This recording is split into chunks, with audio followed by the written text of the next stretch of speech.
امریکہ میں ایک پاکستانی ریسٹورنٹ کے مالک کو ڈپورٹ کر دیا گیا ہے، جس کا قصور یہ تھا کہ جب وہ 1989 میں انلیگل طریقے سے امریکہ گیا تھا تو وہاں جا کے اس نے اسائلم کر دیا تھا.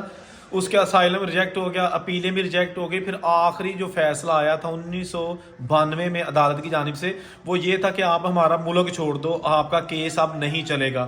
تو یہ جناب آصف امین چیمہ نامی آدمی جو کہ وہاں پر موجود تھا شکاگو میں، اس نے امریکہ چھوڑنے سے انکار کر دیا تھا. اور اس کا یہ پھر ہوا کہ اس کی وہاں پہ شادی بھی تھی، بچے بھی پیدا ہو گئے تھے. اس نے سوچا کہ 21 سال کے جب میرے بچے ہو جائیں گے، ان کی عمریں 21 سال کے ہو جائیں گی، تو وہ مجھے اسپانسر کر دیں گے اور میں یہاں کے شہری بن جاؤں گا. یہ وہاں پہ کام کرتے رہے اور چیمہ صاحب، اور انہوں نے آخر اپنا ریسٹورنٹ بنا لیا، پاکستانی ریسٹورنٹ، اور ان کی بڑی کمیونٹی میں پہچان بن گئی.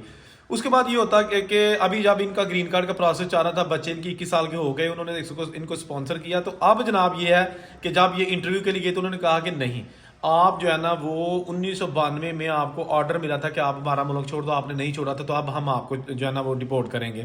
بہت ساری جو ہے نا پرابلمز آ گئی اس فیملی کے لیے. ہنستا بستا گھر، ان کے 5 وہاں پہ بچے ہیں، اور 5 بچے بھی اپنے اس بغیر پیپروں والے والد کو، باپ کو نہیں بچا سکے. اور اب جناب امریکی حکام نے اس چیز کی تصدیق کی ہے کہ اب ان کو ڈپورٹ کیا جائے گا. اور ہو سکتا ہے جب آپ یہ ویڈیو دیکھ رہے ہو ان کو ڈپورٹ بھی کیا جا چکا ہو، کیونکہ یہ نومبر کے آخر میں ان کو آئس والوں نے اریسٹ کیا تھا. اور اب جناب یہ جناب ان کی فیملی ساری وہاں ہے، اور یہ چیمہ صاحب پاکستان آ چکے ہیں.